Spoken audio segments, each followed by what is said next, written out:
In the USSR, every day at 3 p.m. Moscow time, the radio announced what time it was in each time zone of the country, proudly concluding with the words, "In Petropavlovsk-Kamchatsky, it is midnight." It was probably done to underscore the vastness of the great empire.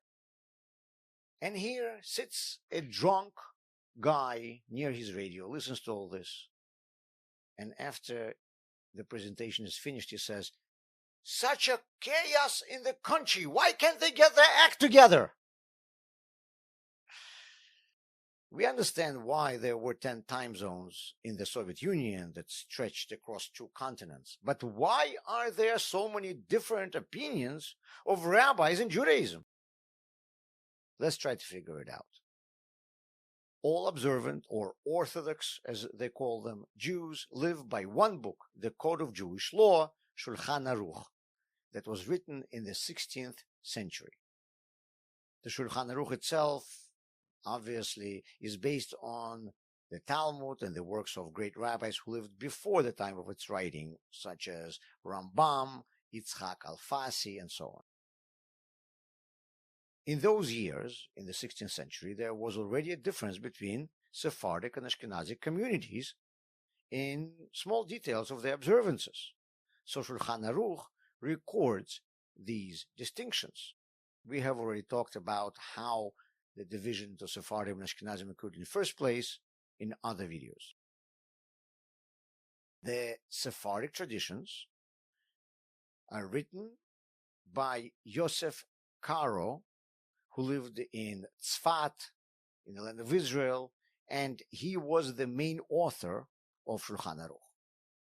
In cases where Ashkenazi laws differed from the Sephardic ones, Rabbi Moshe Isserlich, who lived in Poland and himself was an Ashkenazi, obviously, wrote them down, inserting them right after the words of Yosef Karo.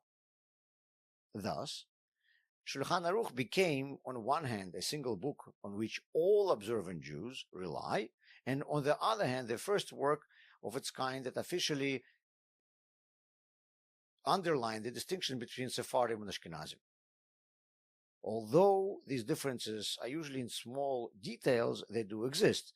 The biggest difference that I could think of is probably that Sephardim eat rice during the 8 days of Passover and Ashkenazim don't.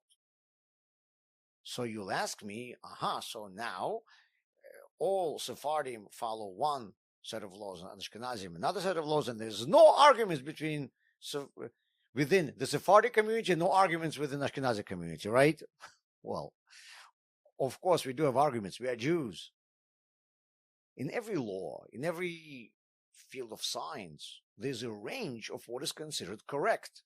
For example, all doctors agree that exercise is necessary for your health, and they will say that it is better to go to a gym every day.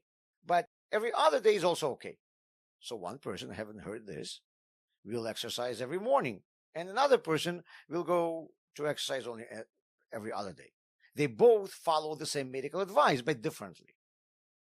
Also, in legal proceedings, there is a strict code that judges have to obey, but the same code gives an area of judicial discretion, and different judges, perhaps, in the same case would issue different sentencing, although they all use the same guidelines.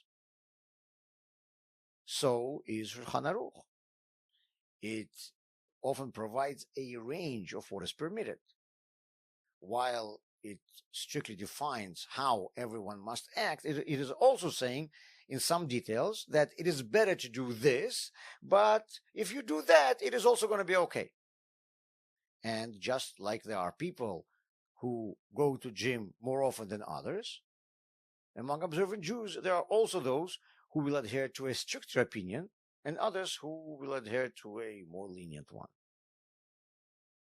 So when it comes to observant Jews, we all have the same law, but there are slight variations.